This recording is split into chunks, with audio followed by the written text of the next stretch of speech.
SBS 비즈 시청자 여러분 주목하세요. 어려운 주식 투자가 쉬워지는 방법. 실시간 주식 정보 무료 추천주 제공. 하단 카카오톡 링크를 통해서 바로 입장하세요.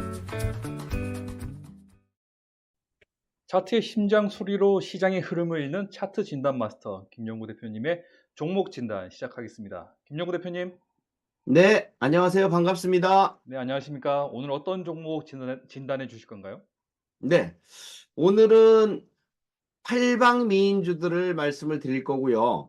네. 드린 대로 팔방미인 하면은 뭐 여러모로 다 잘생겼다 이런 뜻 아니겠습니까? 그렇죠. 그래서 그런 실적도 좋고 앞으로도 비전도 좋은 그런 종목들을 좀 준비를 했고요. 네.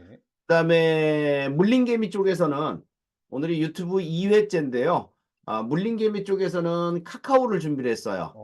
또 개미님들이 또 이 카카오를 많이 물린 것 같아서 요거부터 먼저 분석을 하고 그 다음에 팔방미인주 쪽으로 넘어가도록 하겠습니다. 알겠습니다. 그럼 네. 카카오 분석 지금 시작하겠습니다. 자, 카카오를 보시면 지금 이 하단에다가 제가 이 떨어지는 케이스들을 적어놨어요. 이게 네. 주봉이거든요. 주봉. 네. 주봉. 봉 하나가 한 주에 나타나는 그림이니까 한 주마다 떨어지는 걸 표시한 겁니다. 자, 그러면 여기 1번이라고 되어 있는데 1번, 2번, 3번 하는 거는 1, 2, 3단, 4단, 5단까지 하락하는 것을 의미를 합니다. 네. 자, 그러면 이 카카오라는 종목이 지금 17만 3천 원의 고점을 찍고 떨어졌을 때 5단까지 하락을 했으니까 주로 주봉상 5단 하락을 하면 네. 거의 진바닥이 나온다고 생각을 하시면 됩니다. 진바닥. 5단 하락 이꼴 진바닥. 근데 이 종목은 진바닥이 나왔음에도 불구하고 여기 와갖고 2023년 하반기에 와갖고 악재가 하나 돌출을 합니다. 카카오의 내부에 문제가 좀 생기면서. 그래서 6단 하락의 마지막 단계가 한 번 더 있었습니다. 네. 자, 아무튼 대세 상승을 했던 종목은 즉 대시세를 내줬던 종목은 대시세라는 거는 지난번에도 공부를 했지만 5배, 10배 뭐 이렇게 올라온 종목들을 의미하죠. 네. 그렇게 올라온 종목들이 떨어질 때 보면은 꼭지를 찍고 떨어질 때 보면 이런 식으로 하나, 둘, 셋, 넷, 5번에 걸쳐서 이런 식의 하락을 하게 된다는 점을 외우고 있으면 되겠습니다. 네. 자, 그러면 주봉상 5단 하락 후에 경영 불안정으로 인해서 6단 하락까지 보여준 사태라고 볼 수 있으면 되겠습니다. 그러면서 진바닥이 여기서 확인이 됐죠. 네. 여기가 17만 원이었으니까 17만 3천 원이었으니까 여기가 37,300원입니다. 지박지하게 떨어진 거죠. 쉽게 얘기해서 17만 3천 원짜리가 37,000원까지 네. 낙폭 과대라고 볼 수 있겠죠. 근데 여기서 잘 보시면 대세 1차 상승을 한번 해줬어요. 여기서 정확하게 이 타이밍에서 또 제가 추천도 드리기도 했고요. 네네. 그런 시점에서 올라갔는데 이게 무려 50%가 넘게 올라간 겁니다. 많이 올라갔네요. 50%. 예. 그런데 이게 워낙 높은 가격에서 떨어지다 보니까 이 올라간 게 티가 안 날 뿐이지 실질적으로는 4, 50%가 올라간 거죠. 근데 투자들이 어디에서 다 물렸을까? 우리 개미님들은 어디에서 물렸을까? 17만 여기에서 원? 물린 분들은 그렇게 많지 않아. 그쵸? 네. 대부분 보면 이쪽 어디에서 이 번호를 매긴 이쪽 어디에서 물린 물량들이란 말이에요. 여기서 물린 물량들은 큰 손실은 아니야, 아직까지는. 이렇게 차트를 보더라도. 네. 그래서 이분들은 어떻게 할 것이며 또 최근 들어서 매수를 했는데 물린 분들은 어떻게 할 것이냐. 또 이 바닥권에서 매수해서 수익을 보고 있는 분들은 어떻게 할 것이냐. 요 부분들에 대해서 설명을 드릴까 해요. 네.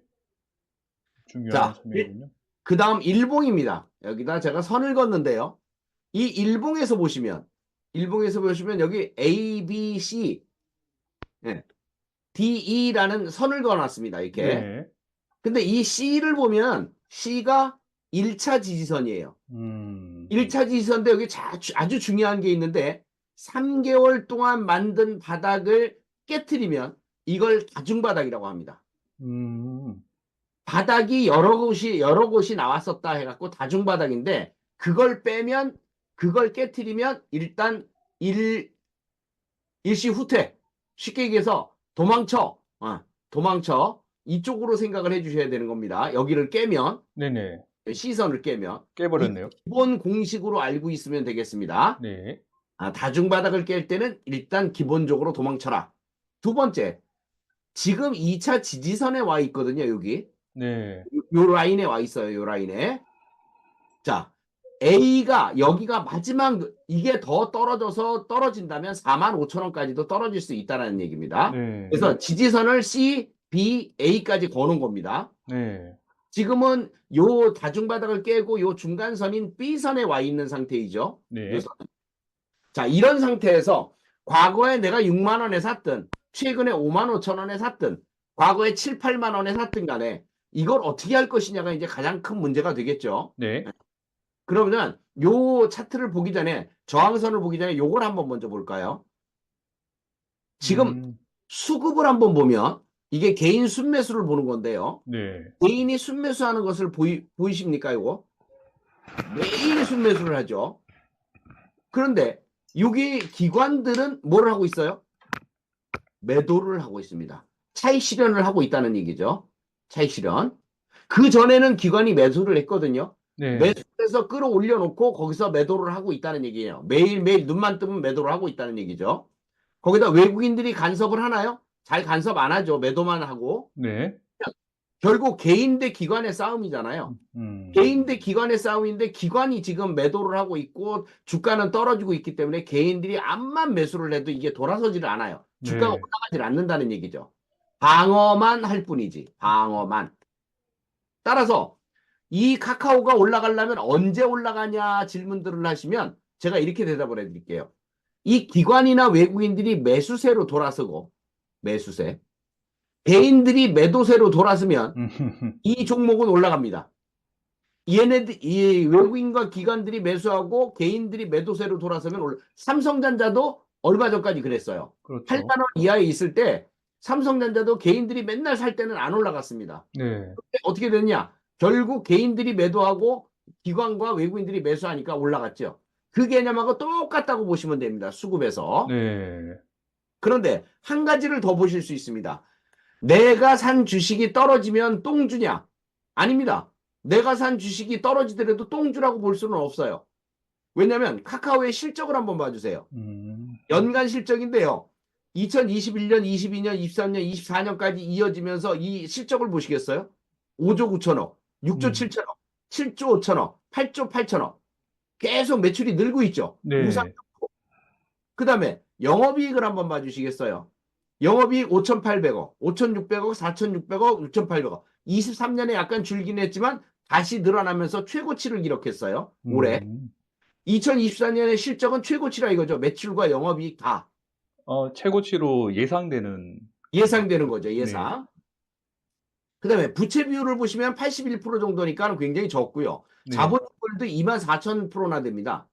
27,000%, 24,000%로 왔다 갔다 해요. 그러면 이 기업은 내가 사서 떨어졌기 때문에 똥주가 아니고 사는 타이밍이 잘못된 거지 기업적으로는 문제가 없다라는 얘기입니다. 그 다음에 최근에 초거대 AI라고 해서 이쪽을 추진하고 있죠. 네이버랑 같이. 네. 근데 네이버 역시도 힘을 못 쓰는 거죠. 플랫폼주들이 힘을 못 쓰는 이유는 결국 금리 인하에 대한 내용이 뒤로 미뤄졌다. 이렇게 보셔야 될 겁니다. 네. 그래서 이 종목도 잘 가다가 금리 인상 얘기들 나오면서 잘 가다가 금리 인하가 뒤로 미뤄지니까 떨어졌다라고 보시면 될 겁니다. 네. 그러니까 금리 인하를 언제 할 거냐에 따라서 이 종목이 돌아서고 외국인들이 매수하는 것도 틀려지겠죠. 그러니까 네. 시간 싸움이 걸린다라고 보시면 됩니다. 만약에 아까 수급에서 변화가 일어나서 올라간다면, 그러니까 기관과 외국인들이 매수하면서 올라간다면 이 종목은 D가 55,000원이 저항선이 됩니다. 1차 저항선. 네. 그다음에 E가 6만 원 선인데요. 6만 원 선이 다음 저항선이 되겠습니다. 근데 올라갈 수 있느냐라는 질문에는 오케이 사인을 내려드립니다. 올라갈 수 있습니다. 실적이 명분이 있잖아요. 명분 네. 충분히 있고 AI 쪽에 대한 초거대 AI의 진입이라든가 이런 것들을 보면 충분히 가능합니다. 다만 대세 1차 상승을 하고 쉬는 구간에 들어왔기 때문에 지금 쉬고 있는 것이다. 다만 시장이 안 좋으니까 가격 조정까지, 가격 조정이라는 건 주가가 좀 떨어지는 거죠. 주가가 떨어져 갖고 등락거듭을 할 뿐이지 결국 이 이상 크게 떨어지면 줍줍을 해야 되는 자리가 오는 거고 음. 다시 또 상승을 하면서 이 자리까지는 기본적으로 갈 거고 나중에 진짜로 가려면 이 6만 원 선 있죠. 네네. 이 2라는 자리를 넘어서야지 본격적으로 가기 시작합니다. 그때는 대세 2차 상승을 가겠죠. 네. 그런 개념으로 보시면 되겠습니다. 그래서 너무 겁내지 마시고 예전에 물려있던 분들도 지금 여기 와서 팔 거는 아니니까 3번, 4번, 5번에 샀던 분들이라 할지라도 좀 기다리고 6만 원을 돌파하고 다시 올라가는 추세를 보시기 바랍니다. 그러면 6만 원 위에 7만 원, 8만 원, 9만 원까지도 충분히 열려있는 그럴 가능성이 높은 종목이라는 점. 다만 시간 싸움이 필요하다는 점을 여러분들에게 말씀을 드리고 마치도록 하겠습니다. A선 아래로 내려가면 줍줍할 기회란 말씀이신 거죠? 그렇죠. 예. 저도 잘 보고 그러니까 아까 있겠습니다. 여기서 봤던 이 라인 있죠. 지금은 그 라인에 멈춰서 있잖아요. 네. 5만 원 아래 정도에 있는데 4만 5천 원 사이 여기가 추가로 매수할 수 있는 분들이 매수할 자리라는 거죠. 그 이상 더 떨어지는 건 생각하지 않으셔도 될 것 같아요. 아무리 금리 인하가 뒤늦게 일어나도요. 이 자리는 매수 자리, 받는 자리라고 보시면 되겠고 받으면 나중에 6만 원 돌파하면서 본격적으로 상승하는 장 이렇게 생각을 해주시면 될 겁니다. 알겠습니다, 대표님. 말씀 잘 들었습니다. 더 많은 실시간 투자 정보가 필요하시다면 검색창에 SBS 비즈의 재테크존, 크존을 검색하세요.